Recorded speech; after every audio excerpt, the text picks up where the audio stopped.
শুধু দর্শক মণ্ডলী, এই মুহূর্তে আমি রয়েছি হরজতপুর উচ্চ মাধ্যমিক বিদ্যালয়ে। এখানে 34তম বার্ষিক ক্রীড়া প্রতিযোগিতা অনুষ্ঠান অনুষ্ঠিত করা হয়েছে। এখানে যারা শিক্ষার্থীবৃন্দ রয়েছে তারা বিভিন্ন খেলায় অংশগ্রহণ করবে, সেই খেলাগুলো অবশ্যই আমি আপনাদের দেখাবো। এজন্য সবসময় সাথে থাকেন ই সময়ে।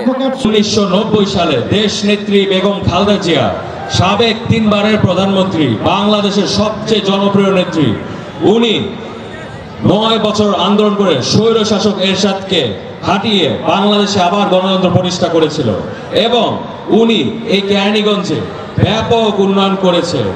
এই কেরানীগঞ্জ আজকে ইনশাল্লাহ সামনে আমার বাবা আমানুল্লাহ আমান সাহেবের যে সমস্ত অসমাপ্ত কাজ আছে, আপনাদের সবার সহযোগিতায় আল্লাহর ইচ্ছায় বিএনপি দেশ পরিচালনা করলে আমরা সেসব অসম্পূর্ণ কাজগুলো পূরণ করে দিব ইনশাল্লাহ। বিশেষ করে আরেকটা কথা বলে যায় যে শিক্ষাই হচ্ছে গিয়ে একটা দেশের মেরুদণ্ড, অতএব education is the backbone of the country. এটা আপনাদেরকে খেয়াল রাখতে হবে। শিক্ষার জন্য আমাদের নেতা বিএনপির ভারপ্রাপ্ত চেয়ারম্যান জনাব তারেক রহমান, উনি 31 দফা পেশন করেছে সংস্কার নিয়ে দেশের শিক্ষা ব্যবস্থাকে আরো কিভাবে সুন্দর করা যায়।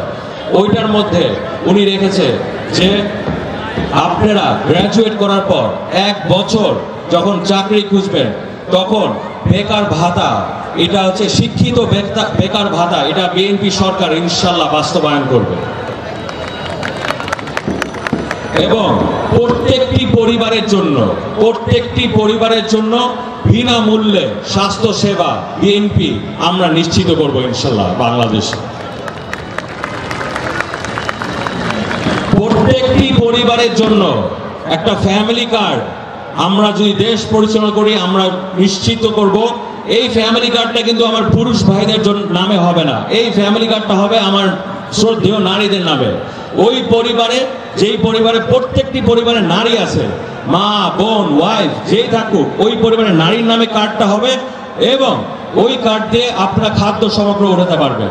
এটা হচ্ছে গিয়ে প্রত্যেকটি পরিবারের জন্য হবে। এই হযরতপুর, কেরানীগঞ্জ, ঢাকা 2 আসন সহ পুরো বাংলাদেশে আমরা এটা বাস্তবায়ন করবো ইনশাল্লাহ।